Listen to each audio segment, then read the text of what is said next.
Hey, how's it going? Just a couple more weeks and bam, Starfield's gonna be at our door. It didn't seem so long ago that we were breaking apart videos to see if we could find any secret meaning in the game. Hidden note left by Bethesda. Now we're trying to avoid Twitter, hoping someone doesn't spoil the ending. Simpler times. But anyway, if you're like me trying to avoid the spoilers and still want to do a little bit of speculating before it's just here and too late, well, I got a good one for you.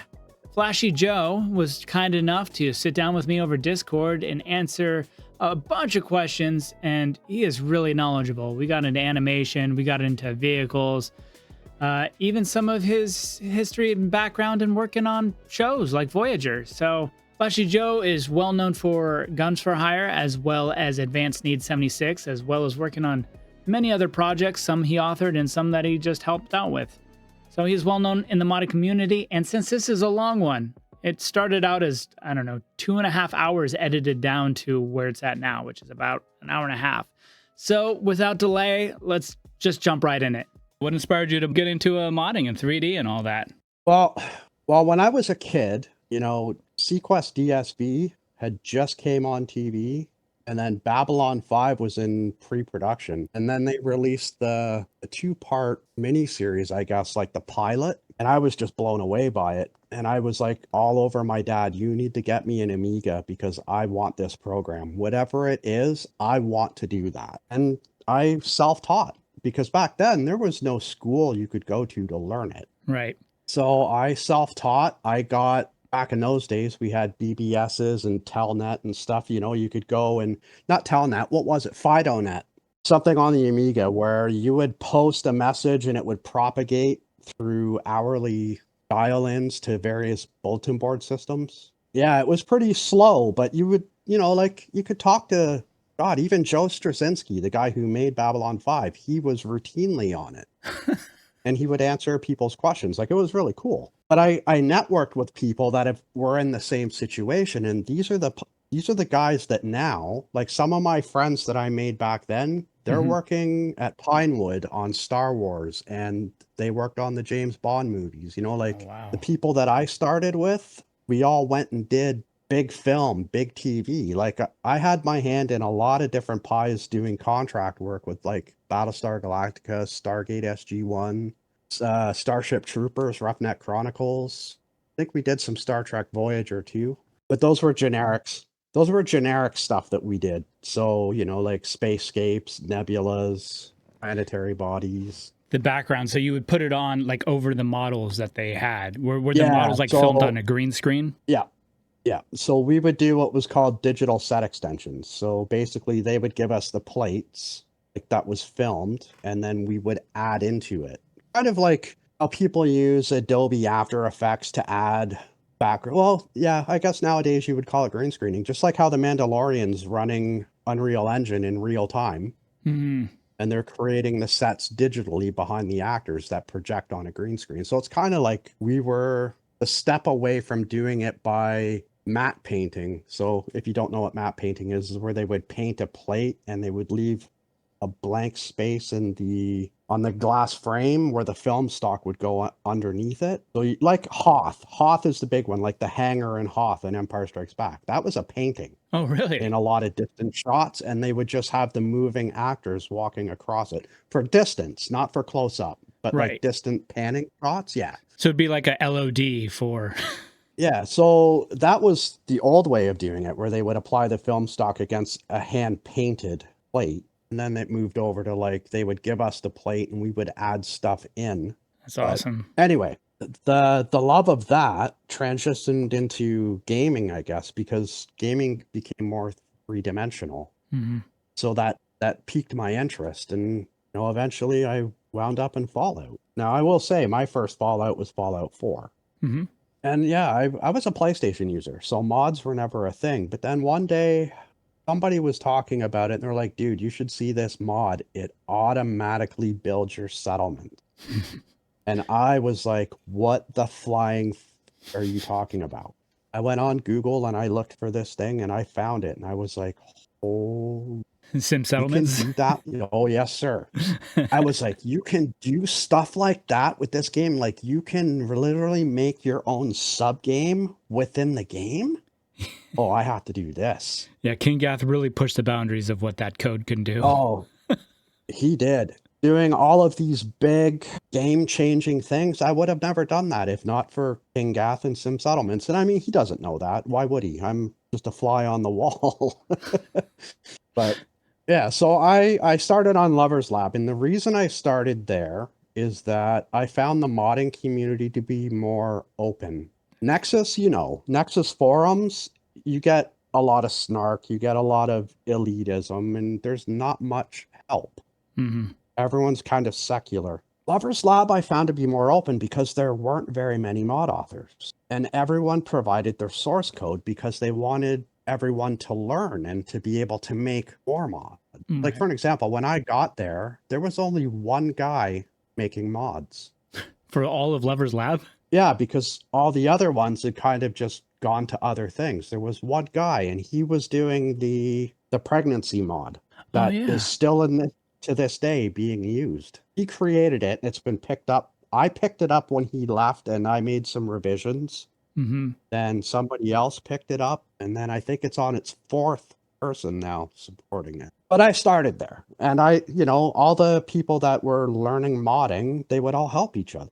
Here's my source code, take a look at it. Oh, here's what I did for that, take a look at it.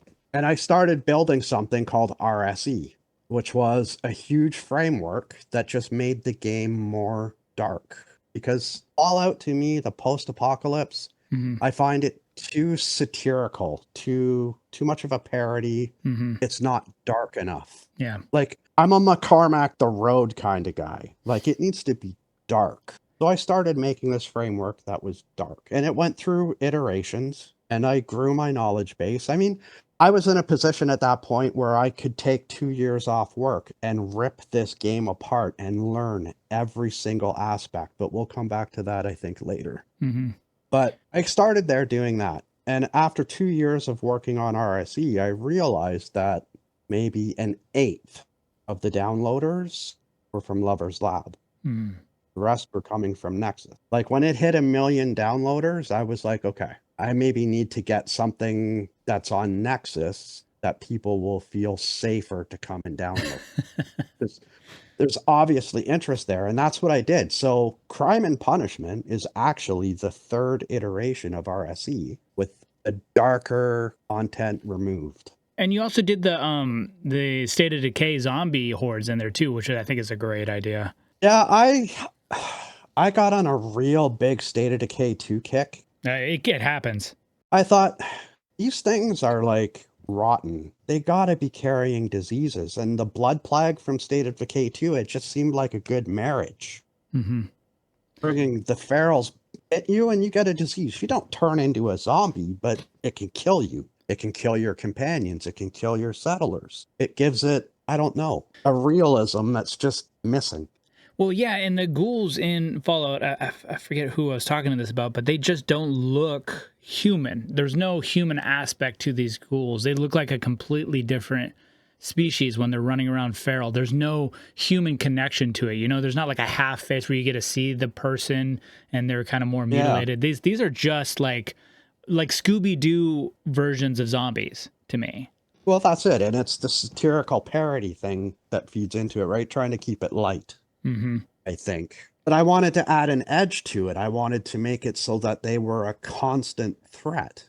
So wandering hordes, infestations, a plague that can kill you, where there's kind of that fear, which is missing in a lot of different places. Or, like the first time you come across a behemoth or the first time you come across a sentry bot, like when you're at the training grounds and you want to get into that locked building. Well, you don't realize that the minute you go in it, you've unlocked a sentry bot and it comes out into the yard. So it's waiting for you when you come out. These guys are wreckers. Like, these are like key moments of like, oh my God, I'm going to die. Yeah. I love that. Let's go to modding Starfield. Are you looking forward to it? Do you have some preliminary ideas you're thinking about for modding Starfield? I did. To be honest with you, when it was first announced, there was no news about one core aspect of the game that would have been a draw for me. I'm a huge Elite Dangerous and Star Citizen player, so I love the infinite mission boards. And there was no word if that would ever be in the game. I didn't know if there would be. So I thought I'll do some kind of gun for hire style mod where it's just infinite, deliver this here, go there, pick that up, take out the pirate in this sector, go and drop a survey device at this location, etc. Just simple things. But then Jane Mallory did her interview with Bethesda.net, and she specifically talked about the mission boards. And I was like, you know what? I don't care what's in it. You're talking about infinite, replayable, faction-based missions.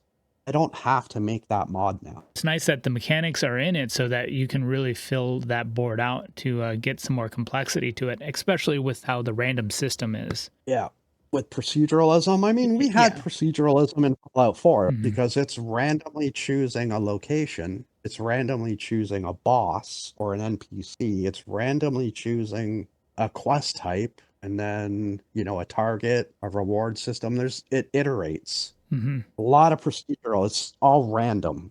Every aspect of it. That's why I can have 27 jobs in the mod, but they amount to about 150 variations. Right. Because of the randomized. Well, what I should say is the scale is a little bit smaller than what Starfield has in title as making full towns or planets. Yeah. From what I'm understanding, and again, it all comes back to this point that none of us have seen it. We don't know how it works yet. We can intuit, but I think a lot of people are going to be very off. Yeah. I don't know. I had grand ideas for modding, but the thing is, I haven't seen the game. I need to see what's not there in order to fill a gap. Well, let's say first impression then. First impression, you were watching the direct, you're thinking, what would be really cool? Like something like bounty hunting, making that in depth. You know what I mean? Something like that. Cargo delivery, delivering a passenger from... Star Citizen. Yeah, exactly. Because that's the hook. Star Citizen has nothing else really going for it except mission board. I like and Elite Dangerous. Well, yeah, you can do mining. But I mean, yeah, you got to do missions first to get some money in order to buy the mining equipment, though. Right. Get that initial means of collecting your resources. But yeah, I wanted that in Star Citizen. And then I know it's going to have survival systems, but survival mode in Fallout 4, I don't know. Just for me personally, it left a lot to be desired. I know a lot of people love it, but I'm a huge fan of cause and effect. Choices and consequences, and I needed something that had a lot more weight. Yeah. I think that's the thing I'm looking forward to the most. I think just when it first came out is what can I do to make survival mode more immersive if it's not already there, and missions and boards. But again, we know that's there now. Not to say I can't make one, but I feel like after spending in it, Gun for Hire took me 2,000 hours at least to make over the span of 8 or 9 months. That's just before I released build 1.0. Right. Not to mention the year after to support PC and Xbox, make updates, make bug fixes. It's a lot of work. And I don't know that I want to do that for Starfield unless it really needs it. And that's the thing with me. I build my mods for me first. No, I think Starfield is going to be something very, very special. And there's a lot of people that want to crap on it because of history. They want to be doubters. And I get it.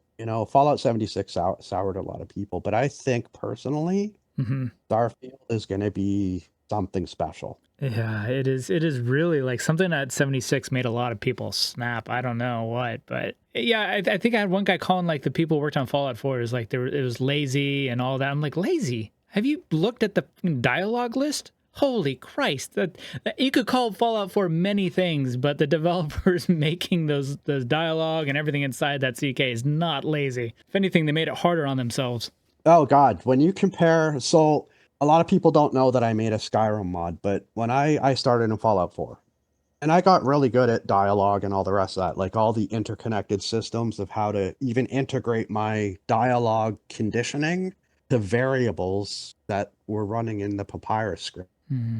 Like I really dug into it. And when I went backwards and worked on Skyrim, it was so easy to use in comparison. Like, really, really easy. I forget, does the Skyrim CK have fragments for codes, It, fragment yep, it codes? has fragments. Yep. But the thing that Skyrim uses primarily is the oh, I can't think about it because I haven't touched the CK in a while.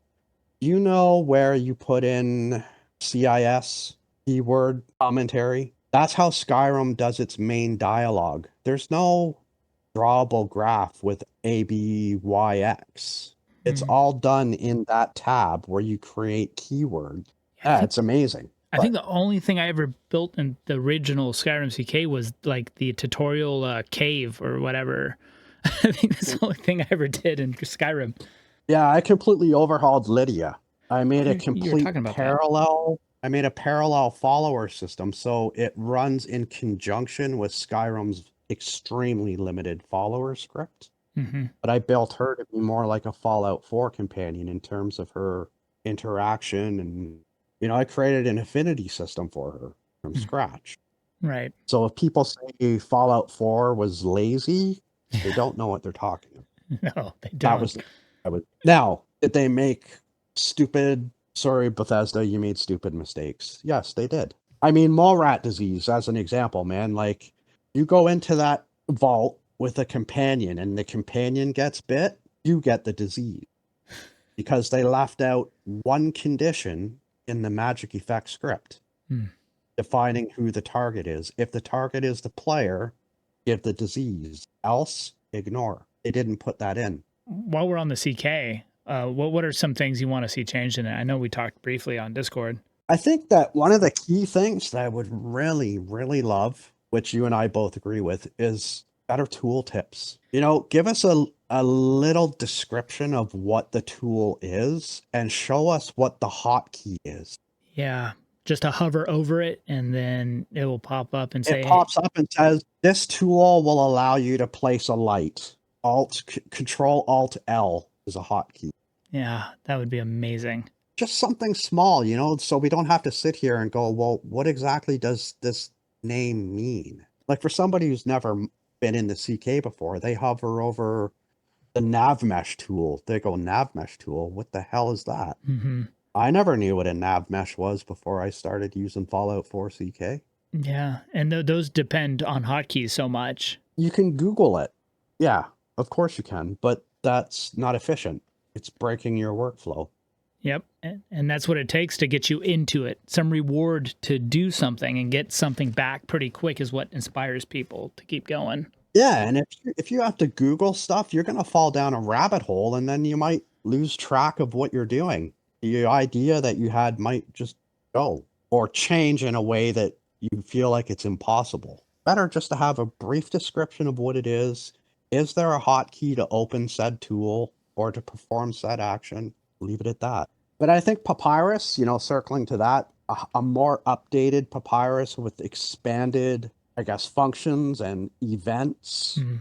is definitely a must. I'm sure it's going to happen. Papyrus 2, like I like to call it in my brain, it has to track so many other things that Fallout and Skyrim never did. Absolutely. It's going to have those events. Monitoring gravity, monitoring atmosphere, are you in vacuum, etc. There's going to be these added things. We just talked about the survival. What type of those survival elements would you like to see from Bethesda's, vanilla release of Starfield? I mean, we're going to have eating, drinking, sleeping. Hmm. That's and we're going to probably have some kind of diseases. I'm kind of thinking food poisoning may trickle in from Fallout 76 into this because we do see they have food degradation, Starfield. So I'm hopeful that food poisoning transitions. By the way, Bethesda, you're welcome for food poisoning. That's a fun sentence. Well, people are like, your survival mode is so much like Fallout 76. I'm like, no, Fallout 76 is so much like my survival mode. They're learning from the community. Well, you know what? That's literally what they said. You make a mod, we have the right to take part of it or in whole and adapt it for, expansions and DLCs, which I think is amazing. Like, oh, you should get paid. I'm like, no way, man. the people that I admire appreciate something I did enough that they took it and ran with it. Yeah, I just wish they can give like a little bit of cred, like special thanks, kind of Yeah, things. yeah, that would be nice. But, those of us that have made mods that they've taken aspects of to put into the mainline games, we know that they've done it, those mod authors. Like, there's things I'm sure Gath has done that they've included in 76 and Starfield. And he knows, even though the rest of the world may not see it, he sees it and he knows that's something that I created that they ran with. I hope they make a King Gath mechanic somewhere, like working on a starship somewhere. Yeah, he's great. I think a mod with him would be great. But survival elements, again, this goes back to what I said earlier, I need to see it. Mm. But I like a more hardcore approach to survival, which apparently a lot of other people do too. But I understand from a design perspective, Bethesda needs to make it approachable to a wider audience and a common denominator. But me, I would like to see things like air quality or vacuum. Being in vacuum, they showed that a little bit with ballistics and energy weapons. Like vacuum, you're affected by what kind of weapon you discharge. Right, whether there's pushback. But I'd like to see like a cracked helmet mechanism where vacuum becomes a very serious problem. Yeah.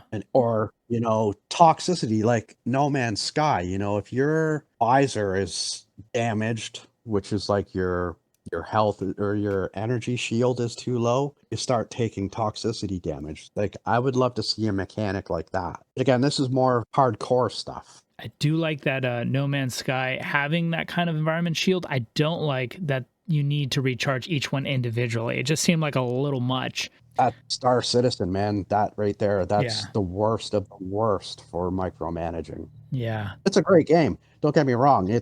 I enjoy, like, people crap all over it too, but I enjoy it for what it is. It really is pushing the boundaries of like a lot of systems that just you wouldn't see in other games. Jail and all these things that just were really trying to flesh out.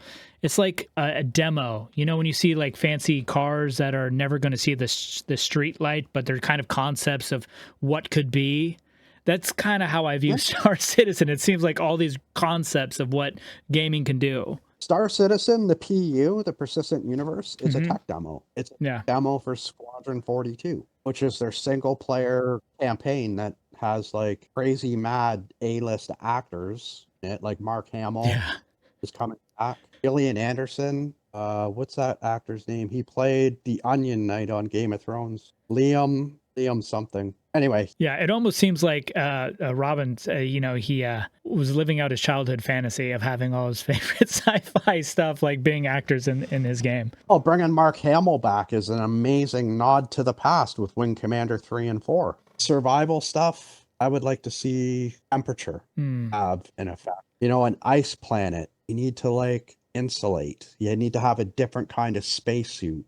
You can have limited surface time. I mean, you got the oxygen limitation. We already know that's going to be a thing. And we also know that hypoxia is probably going to play a factor when your carbon dioxide gets too high. Hopefully that's a factor. The temperature I would love to see. And one of the more hardcore things that I was thinking about is I would like to see decompression. Oh, like sucked out the window? Well, I'm thinking more think about when you're a diver. You're Navy, right? Mm-hmm. Ex-Navy. So the bends. I was on the shore, though. I was an MA, so I just stood in guard. But yeah, I know of divers. So, I mean, think about that. When you're coming from a high-pressure planet back into the ship, it cannot just be, in my brain anyway, you just walk off the planet and into your ship. There has to be a dual-stage airlock with a decompression system that's staged so that you don't get the bends. Be a system like that where you actually can get the bends. Bad enough, you just literally explode. So yeah, there can be some trauma going on. Jamie Mallory brought up a really interesting aspect that I don't think a lot of people clued into in her interview, in that she was saying that your cargo can be at risk when you're in dogfight. So that tells me, like I mentioned in the Discord, that it's kind of like Elite Dangerous, where if your cargo pod, it's 0% integrity, it's not destroyed, you just have to repair it, but you lose cargo. And that may be the same thing you can do to them to get their cargo. Yep. So what I'm hoping is that maybe the cockpit has the same kind of thing, and you can be sucked out into space and have a limited amount of oxygen and whatnot to try to get into your emergency hatch or to try to board another ship. I would love to see vacuum and decompression, being sucked out, be a thing where you're racing against your oxygen meter and the Yeah. temperature of space. I would love to see something hardcore like that.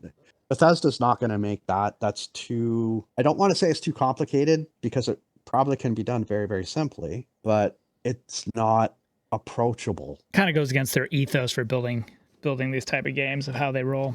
For the general audience, it's not targeted towards a specific kind of gamer, which Yeah. is great because they give us the tools to target. Exactly. As long as we have the foundations of it. For me, emergency crashes and stuff like Star Trek stuff there, you know, where you kind of have to work your way around and get some help or repair the craft you have or something like that. That's kind of what I thought would be a really fun survival to really get you on those desolate planets to have a purpose. And I think Todd talked about that too. He was like, you know, we had it originally where you would run out of fuel, but then we changed it because what fun is it if you're just drifting? But it would be cool if there was a mechanism that if you were close to running out of fuel and you had just come out of like warp in a planetary orbit and then were completely out of fuel and unable to land, but there were asteroids that you could mine to get the resources you need to make fuel,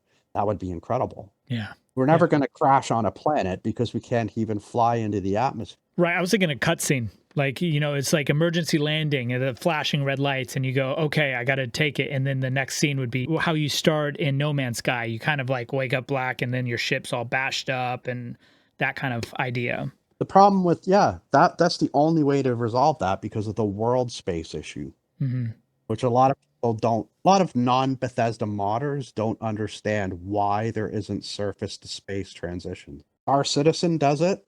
No Man's Sky does it.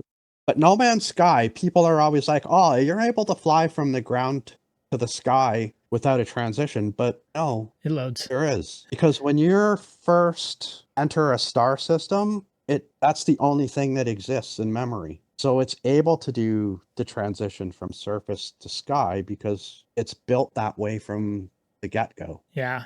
Yeah, and you can tell, like, when you go from that surface to air, there is this kind of like loading period of transition. Yeah, where it streams in what they call level streaming. It's streaming in the next sub-level while you're flying into it. Kind of like LOD, you know, pop-in. As you're moving around a map, all of a sudden trees start appearing in the distance that weren't there a minute ago. Yeah. Level streaming. And that's part of the reason I think they didn't do that sub-atmosphere kind of flying is because that LOD can become an issue if you're trying to haul ass around a loading system. Well, I don't think the creation engine is capable of that because of the way world space, because space is going to be its own world space.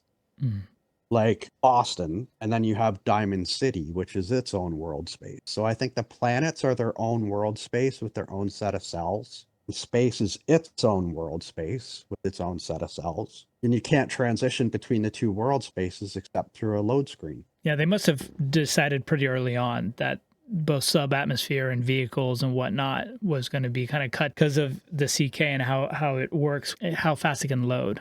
But that makes me think that the mechs, when they showed that, makes it a little more possible that those can be later added.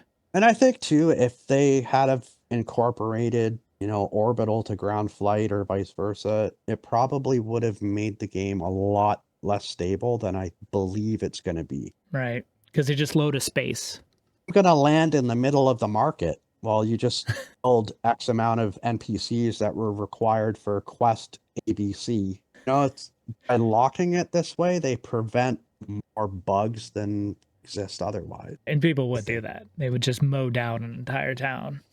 Yeah, so, yeah, survival, I would just like to see stuff, but that's something that I think we're going to have to build. We're talking about modding and the concepts of how things integrate. You know, the ideas of them may be simple, but I don't think a lot of people get the idea of what it actually takes to make these systems, the third-party tools. We already talked about the 2,000 hours it took to make one of your mods. Can you kind of give us an insight on some of that? Because I think people are starting to see it is coming out quickly. And people are like, oh, this is the natural progression. I need this mod, I need that mod, without kind of understanding what it takes to get those mods. It's a complex one. Yeah, sorry, I just threw a whole list of things Oh, at you. it's one of those things where, hearing you ask the question, my immediate response is don't expect to run before you can walk. I think the key thing that new modders have to do is, one, they have to have a design vision. What do they want to do? Don't vary away from that. Always keep that locked in target. I mean, it's like anything in life. Like, you want to create a mission system. You do that. Well, your resources, use the wiki, look at source code. Bethesda gives you all their source code so you can see how functions interact. Build it out really simply. If I do this, this happens. Start simple and then grow it out, but always stay on track to what you want to do. Don't run in 20 different directions at once, because you're just going to get lost and it's going to take forever. I can only use myself as an example. Like, I took pretty much 2 years off of work. And all I did is a week, 16 hours a day, if not more, is be buried in the CK, trying things out, trying to get scripts to compile in ways that they would flow logically, not cause bugs, testing it out in game. Just, it's trial and error, and then repeat. Keep doing what you're going to do and just stay focused. And once you have your core, then you can start look at fleshing out aspects of how the user interfaces. Look at dialogue. Don't get into total overhauls right out the gate. And I picked up a mod that somebody abandoned called Autonomy, which pretty much just made the game engine randomly pick NPCs to go and have their adult nocturnal activities. It's a very simple core thing. I looked at the mod. How did the script and the quest, because the script is attached to a quest, integrate? How did it know when to start the quest? How did it know how to pick the NPCs? How did it know when to make them walk to a location, do what they did, and then release them from all of that, could carry on being normal? I picked these things apart a piece at a time and tried to replicate it, rebuild it, recode it, introduce dialogue into it so that they would actually talk instead of just walking off into the sunset. Pick a part, work on it, pick a different part, work on it, see how they integrate in game, go from there. But yeah, if you're starting from scratch, just pick one thing. Don't do 100 different points, because really the CK is probably the most powerful mod authoring tool outside of Unreal Engine, where they create custom-made mod authoring toolkits. But the CK is one of the most powerful tools out there. Free. There is a lot. Pick one thing. Don't get overwhelmed. And I think that's a big thing that a lot of younger mod authors do, is that they try to do everything at once. And as a mod user, there's so many mods that have so much promise, but there's so many bugs. Right. Or the project is too grand and they never get to it. That's why I joined this Sim Settlements team in the first place, was just to zero in and be able to be a part of something with some sort of guide, because it's so huge. There's so many things to learn.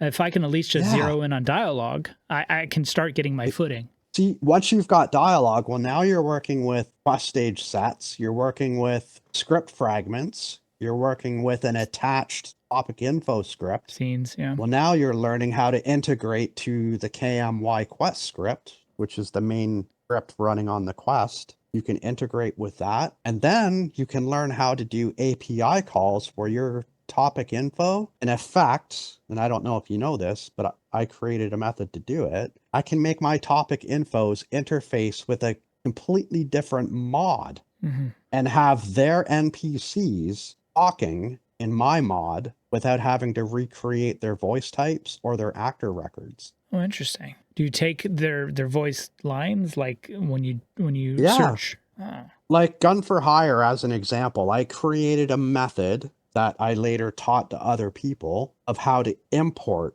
for an example, Heather Kasdan, so that her record existed natively in Gun for Hire, as a matter of grabbing her from her mod, cloning it into an actor template, a voice type template, so that I could make Heather talk in my mod, using Heather's voice type without needing to create a patch. So you can have scenes with Heather coming in and being like, "Oh, hey Yep. Tony, how's it going?" Like when the big thing at Gun for Hire, there's a thing where the Gun for Hire, no, it's Crime and Punishment, sorry, where your companions can be kidnapped and you have to go rescue them. But they all have their own voice lines, the regular companions built into the game. I mean, have access to that. But like Heather, I don't remember who else. I imported all of Thuggy's companions and gave them. Mr. Thuggy Smurf. Yes, sir. Market participant 19, as we call them. Yeah, so I created that method so that it could be native. They could be used natively in my mod without needing patches to bridge the two mods. So that's the kind of thing. Like you learn, you take steps. You can't just go from A to Z. You got to do B, C, D, E, F all the way. Yeah. And do small projects that add up to a large project so you can actually see some results coming out. Don't go for like a Crime and Punishment Gun for Hire overhaul right from day one because you will fail. Sadly, that's the truth. Yeah.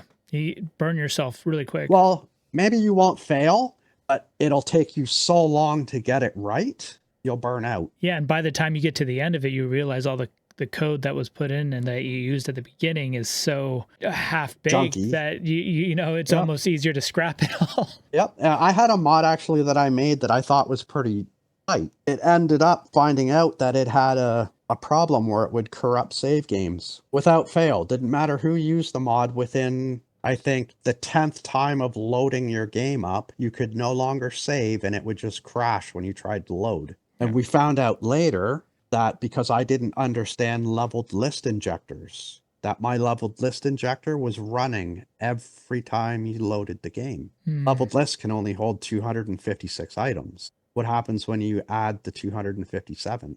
You corrupt the save. It won't even load because it's outside of the bounds.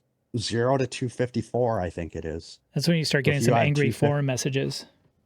Oh, trust me, I did. And I literally just said, look, guys, I've looked everywhere. I can't see why this thing is crashing. I don't know what it is. I'm just going to tell you, don't download it. Don't use it because I can't resolve it. It actually took 1.5 years to 2 years for somebody to figure it out and create a patch. Yeah, I mean, people just take your time. And like you said, if you don't know, instead of just doing what you think can be done, just ask. Yeah. Somebody is going to say, you know what, you have the right idea, but that's not the way to do this. Let me show you how. And if you can, join a team. I mean, there's a lot of people that can be watching what you do and tell you when you're screwing up before they load it into their merge patch. They'll be like, this isn't going to work because of this. That's something you'll never get on your own until, once again, someone on the forums is like, you're destroying my game. What happened? Yeah, the teams are probably really great too, man. It just, for me, I think because I worked in isolation really on these mods for so long that by the time they were fully fledged, the idea of bringing someone else in that doesn't understand the design flow of all the code, you know, I just didn't want it takes time. Like there have been people that said, hey, look, it looks like you're not going to be doing updates on X mod. And I take it over and do it. And my first reaction always is, no way. Not because I'm anti-cathedral, like some people like to believe. It's because I know the amount of work and skill it takes to maintain it. Giving it to somebody that is not King Gath, that is not SKK 50, I don't believe there's anyone that would be able to maintain it without breaking it. You know, I've had people ask, can I take over Crime and Punishment? And this, no. And that's something people got to understand to respect. It's your creation in there. If you don't want people to take it, if you don't want it on the Nexus, if you don't want it on so-and-so, I mean, that's more than your right. I think people kind of miss that sometimes. People take they take things too personally too. Like you brought up about Nexus. Like when I pulled it, it caused a lot of bad blood. People didn't just understand that it was a simple, I don't like the wording of the EOS, you know, the TOS, sorry, terms of service, where it literally says that they have the right to take my mod and give it to someone else to take over. Yeah. I didn't like that, you know, so I made a decision, and it was not an easy decision. And I had planned to move it to another site, but that site, you know, was still being built. I just said, you know what, this is dumb. and I put it back on Nexus. But it did. It created, the Yeah. mod community was so divided. Some mod authors got a lot more toxicity from the users than others. I think it's the mods that everyone relies on the most that got pulled, that, their authors were getting the most shit. Right. And someone's mod order list gets broken, and they just can't understand the amount of hours and time you put into it, and that it's your creation. And if you don't want your creation to be taken over by Nexus, then yeah, it seems completely rational to get it off there. Can you imagine you spend? But no, let's just say King Gath in an alternate world where he built the first Sim settlements, and after a year was just like, I don't want to make mods anymore. And then somebody was like, oh, I would like to take this over because there's things I would like to change. And then because King Gath had left the Nexus and was no longer reachable, and the mod was so popular, let's say Nexus said, yeah, hey, Joe Schmo, that all you've ever done is texture replacers. We'll give you some settlements and you can make your changes and re-upload it under your name. Because that's basically what the TOS was saying. Yeah, here's thousands of hours of work. It's yours now. Can you imagine somebody who had only ever made texture replacers, maybe even in Skyrim, all of a sudden now had permission from Nexus to take over Sim Settlement and upload it for people to use? Yeah, no, that would not fly.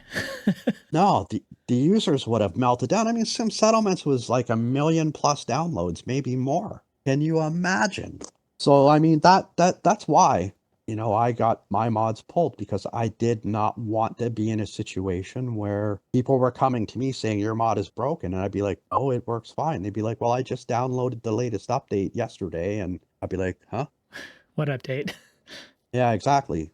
And it's like when people make patches, especially in collections now, there seems to be a lot of patches, but there was a point where I think I don't really know firsthand, but I've heard it third hand, that Wabbajack, somebody doing a Wabbajack load order collection thing, they were creating their own patches that were actually modifying records within other people's mods, which would invariably break the mods. So then these users would come to me, be like, your mod is broken, you need to fix it, yada yada. And I'd be like, what are you talking about? It works fine. Well, I'm trying to do this and I do that and it's not working. You're an asshole for not wanting to help me. And as you drill down, you eventually find out, oh, well, I downloaded it from Wabbajack and they had this patch that made your mod work with that mod. And you're like, bingo.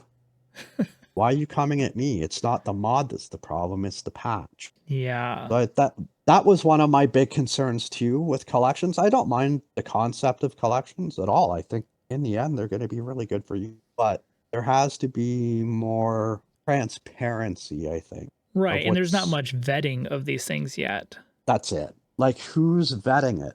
Who's going through the load order and saying, yep, this is a valid entry. This one could cause problems, so take a look at that and make sure, yada, yada, yada. Nobody does that except the person who creates it. And 9 times out of 10, that person has hubris. They think their load order is flawless. Right. Yeah, and there's really only for Skyrim and whatnot, if you look, there's probably about 3 or 4 collections that are doing it right, that have a team of people who are actually making sure it integrates, patching it regularly, taking bug reports. What's the one that's coming out right now? It's still an ongoing thing. Is it Story Wealth? Am I thinking about that right? Yeah, Story Wealth has been there for a while. He has like 5 or 6 different things that can integrate. His load orders are so well done. He checks everything, and where there's a concern, he creates a patch that is tested, so it doesn't have that situation where a user comes at me, fix a problem that doesn't exist.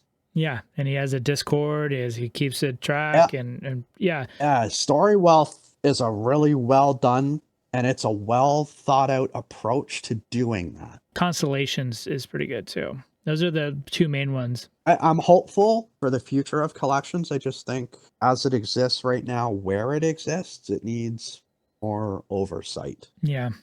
And I think people are becoming a little wiser to it just because it was so new. You know, the authors, this is what people are not understanding. If you're attacking the authors, it's just not going to make mods. They're not going to update their mods. They're not going to bug fixes. Just going to ignore you. Yeah. They're going to ignore everyone, because life is hard enough in the modern Western Occidental world. I've had a couple people that I won't name names, but it's the same people, chase me from Discord to Nexus to YouTube, Instagram, convince me to make a mod that they had an idea for, or telling me that I need to remove a feature from a mod because it breaks their immersion. Add a feature because it would make their immersion better. I mean, literally stop me because I won't, as if I'm the one who's being the dick. Right. Like, yeah, it's a hard thing. It's like I was saying earlier, when you're a smaller mod author, your window of harassment is a lot smaller, but the bigger your name gets in the community, face the worst of the worst. You know, I was realizing this too is kind of a shock in a way. A lot of people, when Chapter 3 is released, you know, there's a lot of comments saying, you know, oh, Bethesda released this, it's, you know, and it's a buggy state again. It's like, what? No, this is not a Bethesda paid anything. Bethesda didn't make any of this. Like, this is a completely independent team who's not making any money making this game. And so people are having a Narratives. weird misconception that these are like DLCs sponsored by Bethesda or something like that. A narrative, and then other like-minded people buy into it. It's a herd mentality. One person says something that has or something that sounds like it, Right. sounds more credible, and other people buy into that narrative.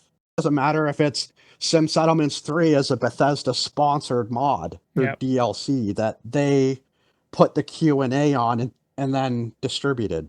Yeah, it's so strange. It's the internet now, man. I just I don't get it. I don't get that mentality. Well, we can go down that road for quite a bit. Oh, it's a rabbit hole. We would be here until like 4 hours from now. Yeah, it's all free passion projects. You know, it's just don't forget that. And then it's pretty easy to understand. We're not getting paid. Yeah, we're not getting paid. You don't pay us. Well, not you, but like generally speaking, the user isn't paying me. You know, I've had people say, "Hey, I want to donate money to you. I want to what's your Patreon?" I don't have one. I don't do the DPs on Nexus. I don't want your money. I don't do this for your money. I do it for free, for fun. Right. Anyway, that's that rant over. Well, I get, you know, as I said, I sandwiched this between lighter topics. From what we've seen from Starfield, you know, the animation, gameplay, lighting, etc. What did you think was kind of exciting, and what do you think looked like it needed some work? The first thing, so I'm going to exclude the original trailer we saw where the combat looked really weak. Mm-hmm. It just looked really, you know, the 2-minute thing where they were going into they landed and then there were bugs crawling around. It looked not that great. Yeah. I'll go off the direct. So the first thing that really pulled me in the direct was the lighting system. Real-time global illumination. That was my big gripe in Skyrim and Fallout 4 is that the sun moved in 1 game hour intervals. You know what I mean? Like, yeah, so the shadow would like kind of chop over. the shadow would shift. Yeah. But this is using real-time global illumination. That tells me that the planets and the orbit the sun in real time, shadows will move in real time. That really excited me because that was very jarring for me to be standing still in Fallout and the shadows would jump 10 feet to the left. It'd be like, what the hell, man? So the lighting rig, amazing. I'm a huge fan of what we call in 3D animation, radiosity, global illumination. And I'm pretty sure they're using an occlusion model too, which is pretty awesome. I mean, it goes hand in hand with global illumination, but lighting, yeah, man. The fact that they're basing atmospheric color palettes off of the kind of star they're orbiting and their distance to that star based on their atmospheric composition, their biomes. I mean, that's planetary gravity, man. Yeah, it was striking, just the lighting. Every planet has different gravity and it affects your movement. Like, hello, mind-blowing. For Bethesda, that's a huge system. Yeah, gravity, lighting. Those really pulled me. And you know what? A lot of people are saying, oh, the NPCs look cartoony. I think they look great. Yeah, for a Maybe big the of the lighting game. model. What's that? I said, especially for how big the pool of NPCs are and towns and all the people. It's Yeah. ridiculously good. I mean, you obviously can't go metahuman. If you know Unreal Engine, metahuman is their thing that makes NPCs look almost photorealistic. Right. In Creation Engine, we're not going to be able to go full metahuman because we don't have nanite. So we can't adjust polygon counts in real time. That's not the type The of way game, Unreal can. Nah. Bethesda makes. So they have to pick a poly count limit for each character, and they have to work within that. Yeah, of course, they can use ZBrush and they can sculpt and paint their own textures and, use bump mapping and all that, the other techniques they use to add finer details. But there's still going to be a hard limit to how realistic they look. And I think when you compare Fallout 4 to Skyrim, it was a massive update. You compare Skyrim to Oblivion, oh my god, it was day and night how the NPCs looked. And I think because of the higher poly counts that they're obviously going to have in Starfield, the movement is going to be a lot better. Yeah, that looked great, actually. Some of that running. The one thing that Fallout 4 has a huge problem with because of low poly density is something we call joint compression. So when you think about when you bend your arm up, how your elbow and your muscles move, that joint compresses and the muscles kind of squish out. You get that line. Oh yeah, the skin moves. Yeah, in Fallout, it would just bury itself and poke out the bottom of your arm or your knees. They had that problem with the knees where if you bent down too low, the bottom part of your knee would poke through the top part. Sounds right. If there's enough polygons for the bones and the weights to do proper deformation, you get joint compression, and then the polys won't be poking through one another. I think joint compression is definitely going to be a thing that happens in Starfield. It's going to make it a lot more immersive, a lot more eye-grabbing. We're going to see the difference. So that was another thing that really, it's not implicit in the trailer unless you know what you're looking for.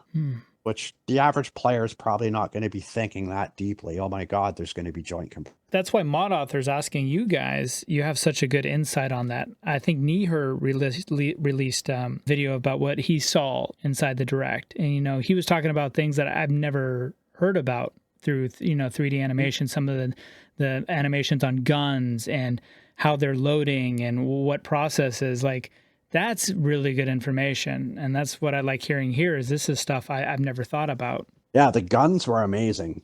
Oh my gosh. There was one shot of I believe it was a rifle or a shotgun, I can't remember, but the barrel actually moved back off of the frame. Kind of like the recoil brought, let's say you have I don't know guns, but you have the hand grip that you have on an AR-15, and it has that, I don't know, it looks like like a diamond-shaped fencing around the barrel. It doesn't move. That's stationary. But imagine if the barrel, when it fired a gun inside of there, moved back with the recoil and then came forwards again. It was kind of like that. I saw a gun where the barrel recoiled on the frame. Oh, interesting. Because the M16 has that in the back hilt, but that's not the whole barrel. You have the kick in the hilt, right? Like the compression there. But this thing, it was the barrel. I think it was a double barrel shotgun maybe, but it was like the actual barrel recoiled against the handheld frame. And I was like, damn, that is hot. Like having that level of, what's the word? Well, I guess animation within the model, like an animation event in the model, like that to me was just like, damn. It gives weight to the guns, an actual feeling when you're using them. That's it. That's what I think I was really trying to get at, is that the guns actually feel like they have ballistic weight, which I hope is a thing they add too. And the gunplay has been too close up, so I can't really tell. But ballistic drop.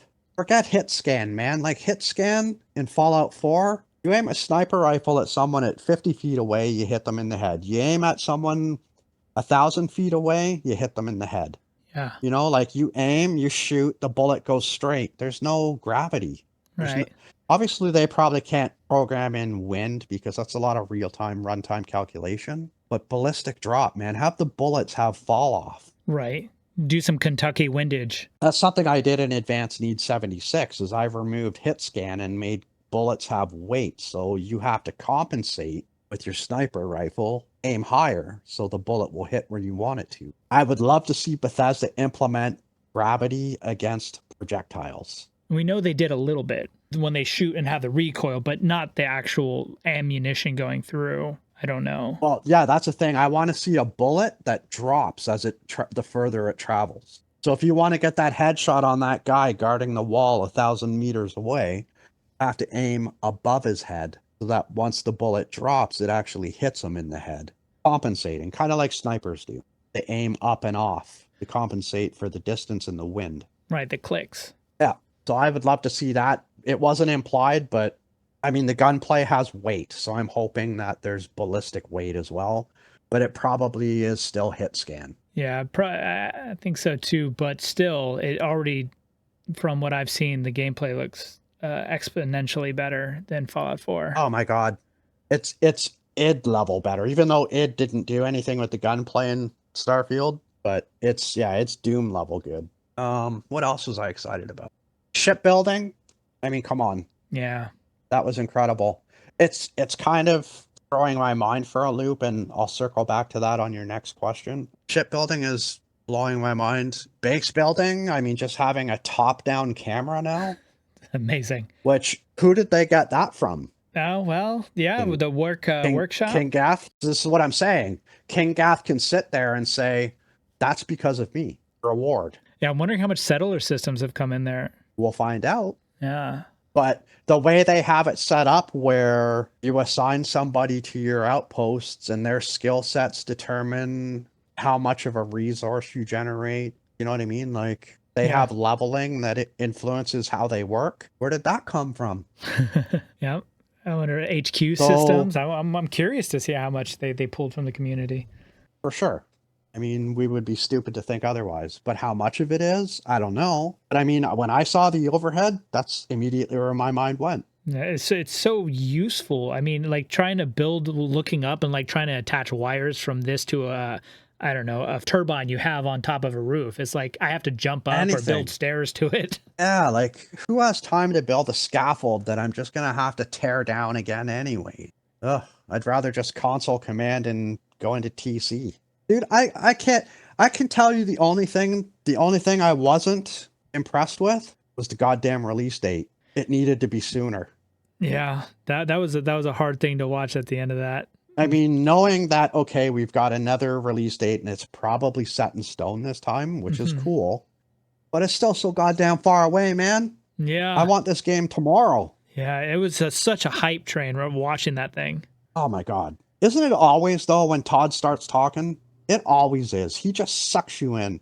Yeah, he is good at what he does. Mr. Howard, you are good. He's telling me sweet lies. I didn't look at the trailer with... I think a lot of people looked at it skeptically because of the past. Of course. I'm not a fan of holding on to the past. I just want to see tomorrow. Yesterday has already happened. I can't change it. Yeah. And I really, really want to give Bethesda the benefit of the doubt because of what we now know as the facts. The fact is, they were ready to release this game in 2021. They were going to release it. Microsoft bought ZeniMax and said, take another year. Polish it. And then that year came and went. Remember, we had the 11/11/22 release date? Oh, yeah, I remember. Microsoft said, Starfield is gearing up to be a platform seller. Take another year, which is why we now have the release date we do. They had 2 years of nonstop bug fixing, gameplay testing, to the point where if you are friends with Phil Spencer or Pete Hines on Xbox, you can see them playing Starfield on Xbox. They're nonstop playing this for 2 years. They're nonstop bug fixing years. This really feels like their magnus opus. That's why I think I kind of swung this way.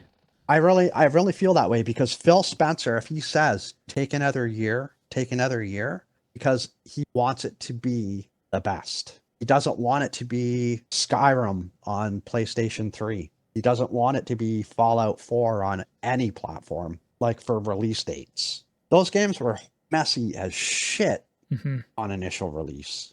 He wants this to be a platform seller. He wants it to have the least amount of problems that it can possibly have. Here's 2 extra years, no worries. Get it to the point where it is the platform seller. Yeah. Which is a lot of pressure. And Todd even said that. There's a lot of pressure being a platform seller. Just based on that, man. Based on Phil Spencer, what I know of him, and Todd, you can read between Todd's lines if you've been a Bethesda junkie forever. I think this game is just going to be unreal. just the whispers from everyone around it, you know, who's been talking about it, who's spent a little bit of time with it. It's just like you can Yeah. see it in their like their body language, like, holy shit, this game is insane. 10 games in one. And if they manage to make each of those 10 games or mini games as bug free as humanly possible, game of the year. Yeah. Game of the year. Baldur's Gate 3. Hey, look, Baldur's Gate 3 is an amazing game. Amazing. And it's turning the industry on its head. Thankfully, yeah. But Baldur's Gate 3 is a 1 to 2 year lifespan game. Starfield will be here for at least 10 or more years. By what Bethesda themselves are saying, they are going to support it with content for at least 10 years. Game of the year. Yep. If it comes out in the state we want it to be, game of the year. Easy. Yeah. If it gets over 80%, rating, I think, in Metacritic or something, the modders are just going to swamp this game, and it's going to be insane. You know, we're going to create mods to fix, and I use that word in quotes, right? air quotes, what we think is wrong or broken, but might just be a design decision on Bethesda part. But I don't think it's going to be the same kind of fixing that we've had to do for Skyrim and Fallout 4. Not even by a long stretch. I think Bethesda have finally learned and grown up to the point where they won't settle. And I think Phil Spencer and Xbox are kind of creating and fostering that growth and environment and belief. I think they're just, I do. I honestly believe they are going to knock our fucking socks off. Pardon my French. Yeah, we don't got much longer for it. 20 days. Well, yeah, because I get it. Mine unlocks on the 1st. Yeah, that's what I'm buying too. Oh, and I really love piggybacking on all of this. I really love that Xbox's involvement has now made that game play anywhere. Yeah, the saves. You know, I bought it on Xbox cross-platform because it's not a Game Pass. So like I bought it on Xbox and I have the ability to play the exact same thing I purchased on PC for free. Yeah, that's really cool. I wonder how mods will transfer. Well, I mean, it'll probably, my guess is because it's still Creation Engine, they're still going to have the unique headers that identify it as an Xbox mod or a PC mod. So I think we're still going to see that division on Bethesda.net where the mod authors will have to upload 2 distinct versions. That's my belief anyway. I can't see them. I don't know. It's a tough one because on the other side of it, they probably really could because an Xbox Series X is literally Windows 10.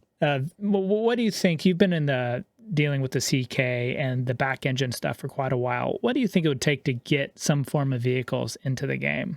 For ground vehicles, I think it would take nothing at all. I think it's a design decision by Bethesda not to include it. But when you look at some people probably won't know this, but vehicles in previous Bethesda titles are actually NPCs. Right. They wear that train hat. Yeah, he was an actor that the saddle was a piece of clothing or armor. And then there was a mount point embedded in the NIF file that specified where the player would attach and what animation pose they would have. And then you control the horse, pretty much. Same with a vertibird. It's a helicopter, but guess what? It's an NPC that has a mount point that puts you in the door gun. Or if you play with modding, you can actually mount the player in the pilot seat. There's ways to do it. I think adding a vehicle, Starfield is going to be no different. The only thing that's going to be a limiting factor is, 1, modders are going to need to stay true to the NASA punk aesthetic. Otherwise, it's immersion breaking. And 2, they have to account for human passengers because, you know, you have human companions. But they also have to account for Vasco. Right. Because he would dock into a vehicle differently. And it would be extremely immersion breaking if the player got in their vehicle, Vasco became invisible. And then when they got out of the vehicle, Vasco is just suddenly. Yeah, I can think of a couple ways that'd be kind of cool for that. You have them like literally attached to the vehicle. Yeah. Did you ever watch the Firefly movie Serenity? Oh, yeah. So, you know, in the beginning when they went on the heist, they had that square kind of flying craft that looked like it had a docking clamp crane on it. Like Vasco could sit in a harness at the back of your craft while you're driving along. Yeah, he clicks in. And when you stop, he gets out. Yeah, like a snap in. Yeah, exactly. So I think there's design decisions that people would have to make to add a craft if they want to maintain the aesthetic. and the immersion level. However, I am of the mind that we're probably going to see a DLC that adds some kind of ground trend. I was thinking mechs, since he's already kind of put that in the videos, that it seems like it would be a natural evolution for the shipbuilder. Yep. I mean, what do they call them? Oh, my brain is powered exoskeleton. I mean, even that would give us greater traversal speed.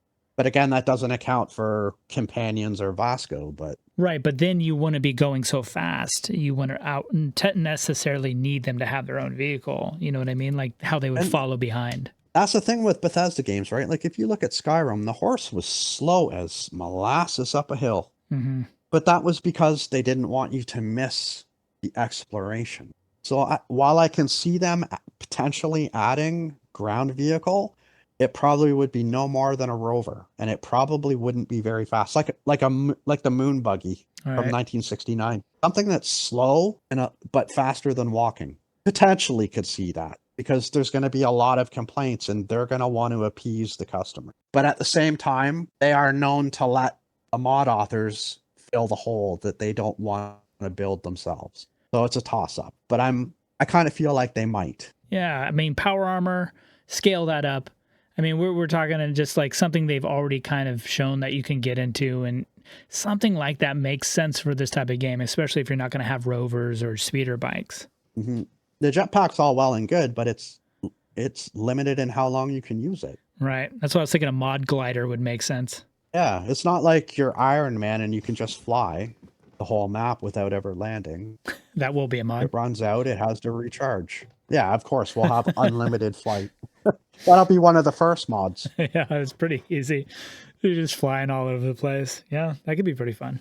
But I think adding ground vehicles will be no harder than it was for us to add, and when I say us, I don't mean me, I just mean modders. Mm-hmm. Adding rideable radstags in Fallout 4, adding drivable cars, even that motorcycle mod. It's just an actor with a mount point. I think modders will definitely create hundreds of different kinds of vehicles. I honestly do. I like that idea. It reminds me of something that would be on Lover's Lab, that the NPC is the horse that you're riding around Skyrim. Mm-hmm.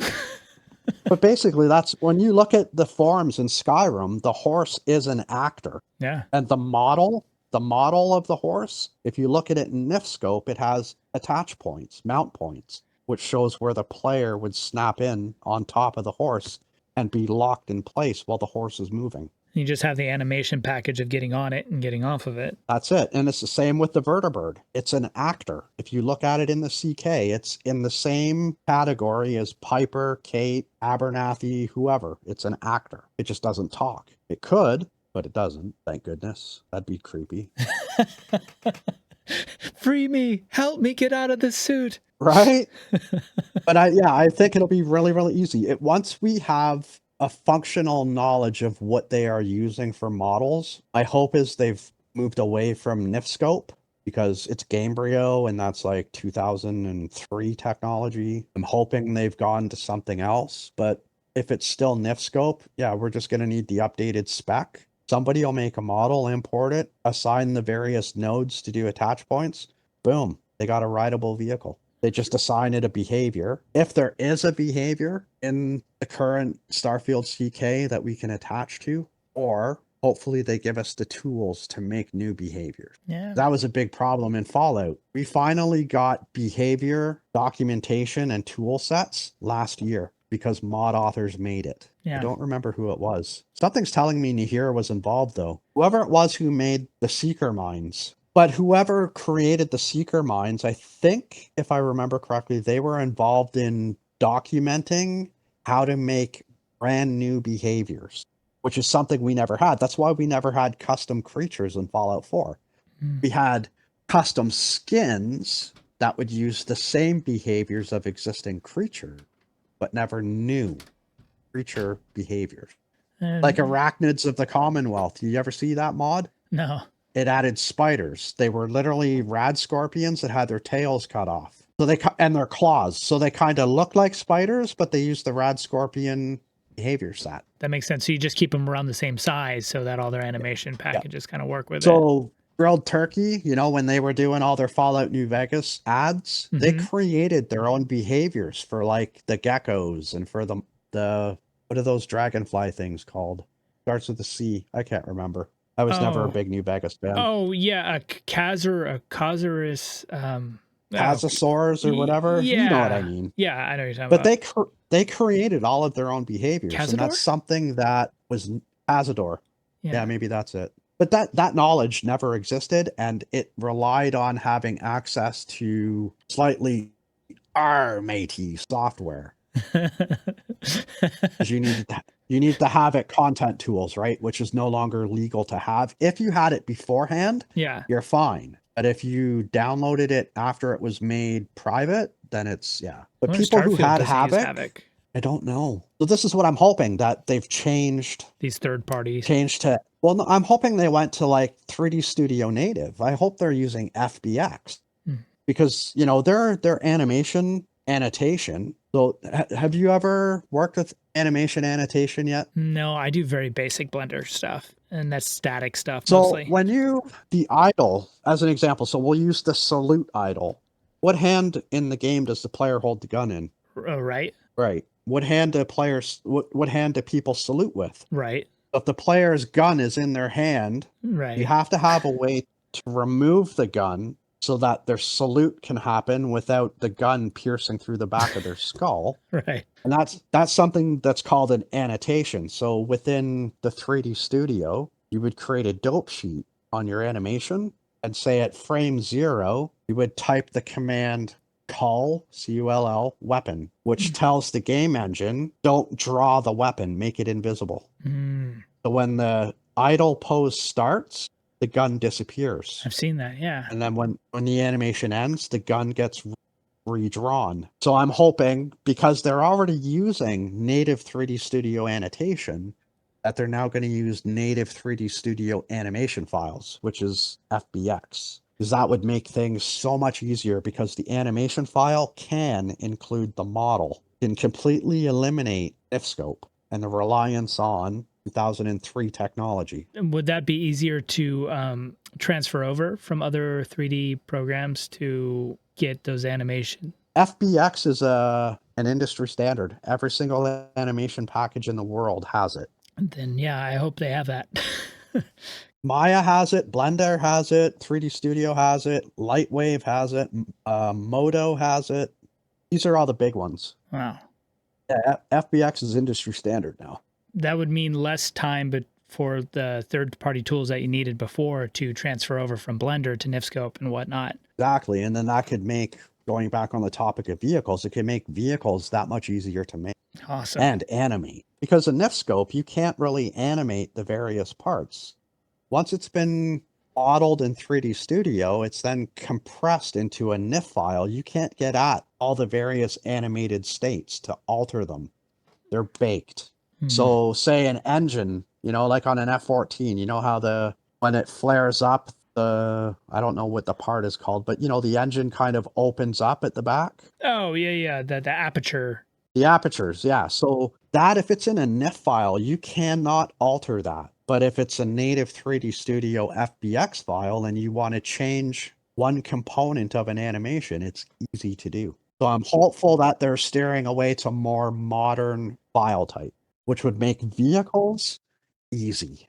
Yeah, I know they're doing a more updated 3D Max. This is what this is built off of, but I'm not sure what the Oh, it's definitely at least 2018 or 2020. It's what they've moved beyond where Havoc content tools, because Havoc content tools stopped working in 2016 version of 3D Studio Max. What it ends up being, I don't know, but I'm hopeful that it's not NIF because that would make it so much more approachable for modders to make vehicles, to make enemy ships. You know, we're talking overhauls like Star Wars or Star Trek or Firefly. People will be able to make those ships so easy. and most of them have those ships. Most of them have them on hand from modeling other things. Exactly. So now if it's just one file system or file type, they don't have to do all this conversion. They don't have to worry about, oh my God, the animation doesn't look right. I have to go back and do it from scratch, the whole process. But yeah, to answer the question, ground vehicles, absolutely doable. Absolutely. Will be within the first 100 mods released, I'm sure. There will be at least one rideable vehicle. I'm hoping for a Star Wars speeder bike myself. You know, after seeing that Star Wars game coming out with that speeder bike, yeah, I think that hit me Right? too. I'll be like, that would be perfect. You don't have to worry about crashing, you know, like rolling over on trees and having to deal with all that. You just fly in Yeah, between and should be pretty easy to get in there. that would be amazing. Yeah, just no Ewoks. Mount a spear on the front of the speeder bike so we could skewer them and have an Ewok kebab. There we go. Now we're talking about Sorry, the George. darkness. Yeah. Yeah, I well that's the thing. I like a darker edge. If you can have any playable or utility mod day one, what might you choose? And it could just be a complete Oh, fun one that you fantasize about or something to help you build. it's a tough one, man, because I really thought about this one the most. It's a I fun was one. like, what? Well, the problem is that I'm still in that mindset of how do I choose when I haven't even seen the game yet? Oh, you gotta have a little imagination on it. That's the core of the question. Just like what you would want to see in Star Citizen or something, you know? What I would love in Starfield is a dog. Pets in general, or just a custom I dog. mean, if we had the capability of adding via mod on day one a dog meat, I would love that. Space doggo. Yeah, we got the annoying fan. That's Mhm. great and everything. I'll probably push him off a cliff after setting him on fire. I kind of imagine where that cutscene was where they're about to kill him. That actually he turns around and he's an assassin and he kills you. That would have been incredible. Oh my god, that would have been so good. But day one, I don't know. See, the problem is we've never had the dev kit ahead of the game's release. Hmm. Like the art community does that. Like Wildcard has given people already their custom Unreal Engine 5.2 dev kit so that mod authors can have mods available on day one in October. But we don't get the CK until what? When did the Fallout 4 CK come out? About 6 months. Yeah. So I Yeah. mean, if there was anything I could have on day one, it would have to go back to Bethesda to give us dev kit early. But to do that, they would have to give us all of the ESPs and the ESMs as well, which they don't want to do because we could totally just spoil the whole game right there. My thought was Christmas around there they would release that toolkit That with sounds their about right. mod creation, whatever their Yep. new idea is. So well, Shattered Space too, right? That'll probably come out in Q4? No, Hmm. Q1. Yeah, Q1. I don't know how they do the quarters. January to March timeframe is when I would expect the CK to come out. Mm, yeah, it's Ish. possible. But if in a perfect world we were able to have mods on day one, Hmm. yeah, the Dogman or ground vehicle. They put a lot of work in Dogmate. Oh man, I had so much fun with dog meat. It was like I could close my eyes and just pretend I was in the road. McCormick's the road, it's just me and my dog on the long road. Right, the lone wanderer there. Just building a camp every night, sleeping under the stars with my dog. That was great immersion. Sounds like a country song. The concept of not having a dog, I don't know. I mean, Vasco's there, but Vasco's not a dog. No, they gotta have a dog. I mean, I think they showed cats in some of the concepts, but yeah, it would be really weird because they spent so much time with creating Dogmeat's individual animation packages of how he fights, how he searches for Mhm. things, his reactions. Like they put a lot of work in for having Ah. Dogmeat. Or if not a dog, like a deployable, like an iBot in Fallout 4. Mhm. Something that's, you can put in a backpack and deploy it like an autonomous drone. He could be your eyes. Yeah, that would be an incredible mod to have on day one if modding such things existed for day one releases. Aside from looking at the rest of the game, like dogfighting, being on the planets and whatnot, those things to me they seem fleshed out. Like I honestly don't know that I'm gonna want for more. But exploring on foot in 1 kilometer square stitched terrain, I don't know. I kind of feel like a rover that moves faster than I could would be cool. Hmm.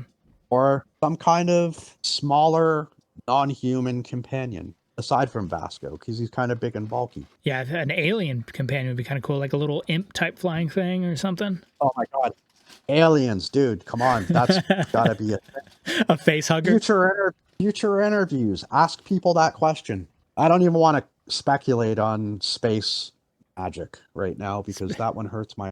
I have my theory on that one. I think it's like a hyper evolution type thing where it's like kind of the PK and that it taps into that part of our brain. But I'm thinking of the science way of going about it. Yeah, that can make sense. I don't think you're the dragonborn in the sky.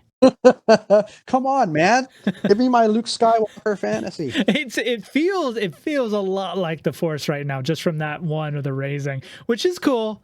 But like I hope there's a little more in-game not metachlorians involved here. Yeah, no.